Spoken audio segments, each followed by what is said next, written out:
Kita mulai lagi segmen ketiga. Ada sesi terakhir dan ini masih berkaitan semua. Saya ingin bertanya begini, dari semuanya ini, termasuk tadi yang dijawab oleh Datuk Rajo Melo, saya berpikir bahwa kalau misalnya di Inggris ketika Ratu Elizabeth dan keturunannya, kemudian di Saudi Arabia begitu, ada khusus pendidikan untuk para calon bangsawannya, pangerannya. Jadi sekolah khusus untuk pangeran itu ada. Nah, pertanyaannya, mungkinkah di masa sekarang ini dengan kompleksitas persoalan, tantangan yang berat, bahkan kemudian konsep dinamisnya hukum adat Minang ketika penghulu di luar dengan segala perangkatnya itu secara konsepsi karena dinamis masih sangat memungkinkan dan tepat begitu bisa. Apakah diperlukan sekolah adat yang memang tidak hanya diperuntukkan bagi calon-calon penghulu, tetapi juga bagi anak nagari semuanya ini? Mungkin nggak ada konsep model itu? Kita akan buat sekolah adat begitu, yang tidak harus formal, tetapi misalnya ada kursus-kursus yang dibuat per bulan sekali begitu ya, melalui Zoom meeting begitu. Kira-kira mungkin, Pak? Silakan. Bella, terima kasih. Mungkin kita sedikit menjawab, mungkin yang lain bisa menambahkan. Yang pertama, kita di Minang ini sudah ada lembaga pendidikan yang seperti Bapak Rektor tadi tanya. Apa itu namanya lembaga pendidikannya? Adalah Alam Takambang Jadi Guru. Jadi itulah lembaga pendidikan adat. Nah, sesuai dengan tantangan zaman ke depan, bahwasanya memang yang dibutuhkan pertama sekali bagaimana kita mengisi ilmu dada daripada masing-masing nenek mama ini. Itu yang pertama dulu. Setelah itu dilakukan, baru di kita secara banagari, dan itu sudah berjalan. Ada namanya pelatihan-pelatihan adat. Itu sudah berjalan. Tinggal lagi bagaimana kita ini menjadikan kegiatan rutinitas. Mungkin sekali sebulan, mungkin sekali 2 bulan. Jadi dalam artian yang namanya lembaga pendidikan adat itu sudah ada, hanya saja mungkin belum maksimal. Inilah mungkin yang menjadi pemikiran ataupun rencana kegiatan ke depan oleh kerapatan adat. Mungkin itu sebagai jawaban dari kami sedikit. Kalau ada tambahan kami persilahkan. Ya, sebenarnya pelatihan itu kita diayomi sebenarnya, Pak. Dari pemerintahan, dari kabupaten, bupati mengayomi itu. Dari pemerintah nagari. Cuman kemauan ini kembali kepada kita. Kita selama ini yang kita alami, setiap tahun pemerintah nagari mengalokasikan, Pak, pelatihan. Tidak bisa, tidak cukup kita di nagari ini didatangkan dari luar. Tapi ya kembali kepada kita individu, mau enggak gitu. Nah, satu. Yang kedua, kita kaum, kita nenek mama ini, kalau memang generasi kita yang akan menggantikan kita harus kaderkan. Maaf saja sekarang ada nenek mama ketubalai, Pak. Hitungan petak auto kata, petak mobil, itu bukan nenek mama. Kenapa? Itu kurang mengkaderkan. Kalau dahulu, Pak, dulu kita diajari, dikader oleh nenek kita dulu sebelum memangku saluk ini, Pak. Diajar dulu bagaimana adat, bagaimana agama, bagaimana sosial masyarakat, bagaimana kaum, bagaimana suku. Diajar itu, Pak. Nah, kembali kepada kita nenek mama. Kita kerapatan nenek mama yang nado kini ke. Ba'a sikap kita untuk menghidupkan itu kembali. Kalau kita cukupkan saja pelatihan-pelatihan itu, ya itulah hasilnya. Bukan tidak ada, Pak. Setiap tahun dilatih. Setiap tahun ada dana itu. Diberi uang transportasinya, diberi minumnya, snack itu. Belajarlah. Nah, didatangkan tutor gitu. Tapi ya itulah yang paling tepatnya itu mamaknya sendiri sebelum jadi penghulu dikaderkannya. Itu yang paling tepat. Itu bekerja tadi kalau Alam Takambang jadi guru, saya tahu persis, Pak. Saya dulu waktu sebelum mengangkat 9 orang nenek mamak tahun 2001 ya. 2000 kan. Saya tanya sama tetua saya, tetua orang tua nenek mama ku dikemanakan aku tu sian akan jadi penghulu. Itu tenan nambah kaderana. Insyaallah sampai kini mapan Pak. Nah, jadi itu satu guru kan tadi beliau mengatakan Allah terkembang jadi guru. Nah, jadi itulah yang mungkin dilaksanakan wak di Nagari. Dan selanjutnya mungkin pakai cik tadi kita nenek mama ko dalam perkembangan maupun peraturan-peraturan pemerintah ataupun gejolak dari masyarakat itu perlu kita ayomi dan perlu. Sebelum Lebaran kemarin Pak ada pertemuan gitu dengan menampung aspirasi masyarakat. Sekarang ini anggota kerapatan Nagari itu kan melulu nenek mama. Sedangkan peraturan daerah itu mengatakan bisa nenek mama dan bisa dimasukkan orang 3 jenis lagi. Yang 3 jenis itu ada ulamanya, ada cerdik pandainya gitu. Jadi mengenai tantangan-tantangan ke depan itu timbullah aspirasi dari masyarakat sebelum Lebaran Pak, sebelum puasa kemarin. Nah itu tuh kan menjadi PR juga bagi pengurus terpilih. Apakah itu memungkinkan?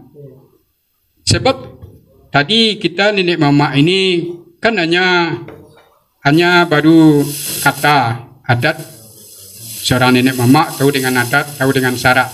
Tapi itu kan belum menyentuh begitu ke dalam gitu. Terjadi permasalahan syaratnya Pak.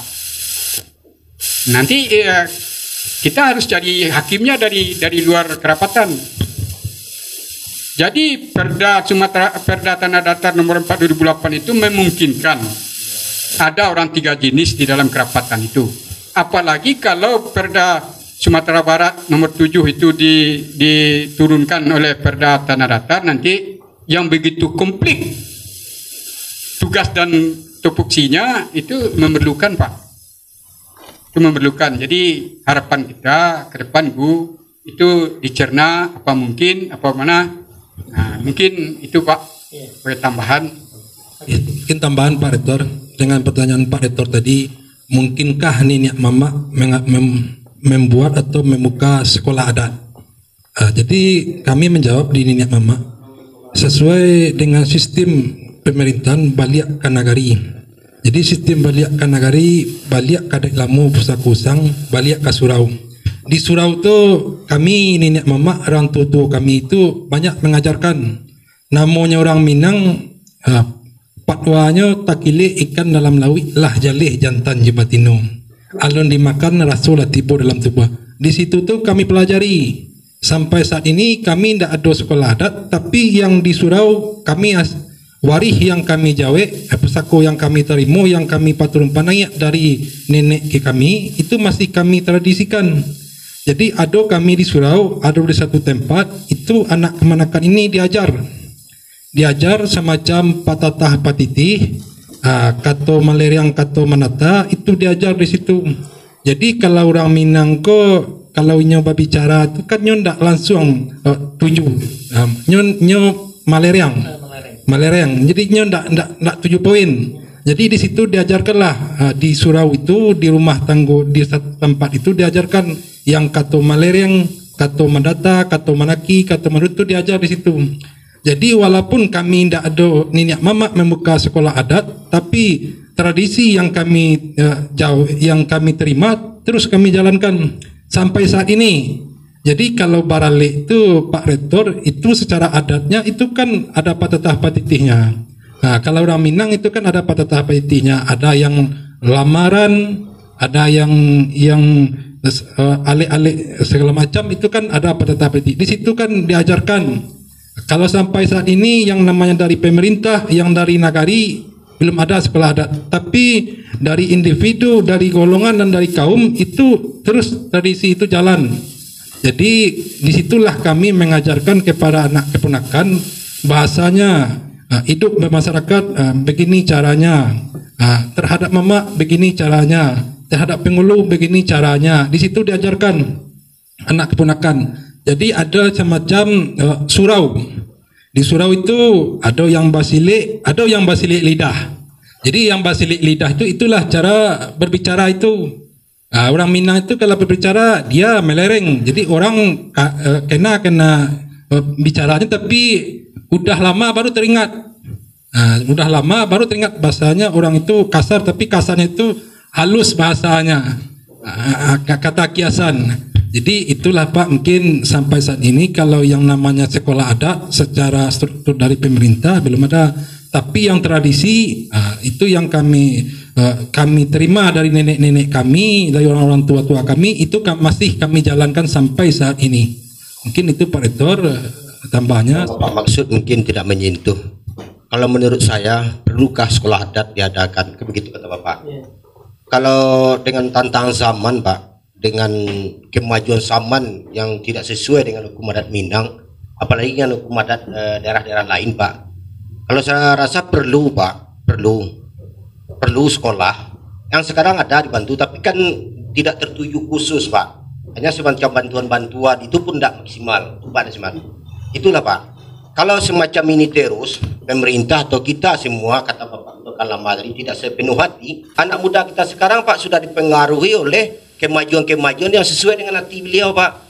Kalau adat, kebanyakan tidak sesuai dengan hati, tetapi dengan hati yang positif. Tapi kalau kemajuan sesuai dengan hati yang negatif, itu indah dipandang. Jadi anak-anak muda tidak cenderung untuk belajar adat secara mendalam, secara mendetail. Beliau cenderung untuk belajar HP, WA, WhatsApp. Itu menurut pemikiran dia yang dangkal, yang pendek, itu menguntungkan. Jadi adat ini tidak punya label Pak. Contoh, label makanan ada Indomie. Tapi kalau label Indomie itu ditukar dengan label pengeluaran adat, itu masyarakat menarik Pak. Jadi kalau menurut pendapat saya, kalau tidak salah saya bertanya Bapak tadi, perlu tidak sekolah adat ke depan dengan tantangan ke depan? Kalau saya rasa perlu Pak, agak diformalkan, agak diinkorporasikan, bukan semacam bantuan-bantuan BOP, pelatihan semusim, continue, sama dengan kita semenjak TK, SD, SMA, dan seterusnya. Jadi adalah nanti generasi yang ahli di bidangnya sesuai dengan yang ahli, contohnya Bapak ahli desain. Itu diuji dan dikeluarkan ijazah TELA itu benar-benar salah. Terima kasih. Sebetulnya saya melengkapi saja apa yang disampaikan oleh beliau, Angku Ladang, kemudian Angku Datuk Malagam, kemudian Angku Wali. Secara keilmuan, pendidikan awal bagi manusia itu kan memang berada di tangan keluarga, ibu. Nah, disinilah peran Bondo Kando.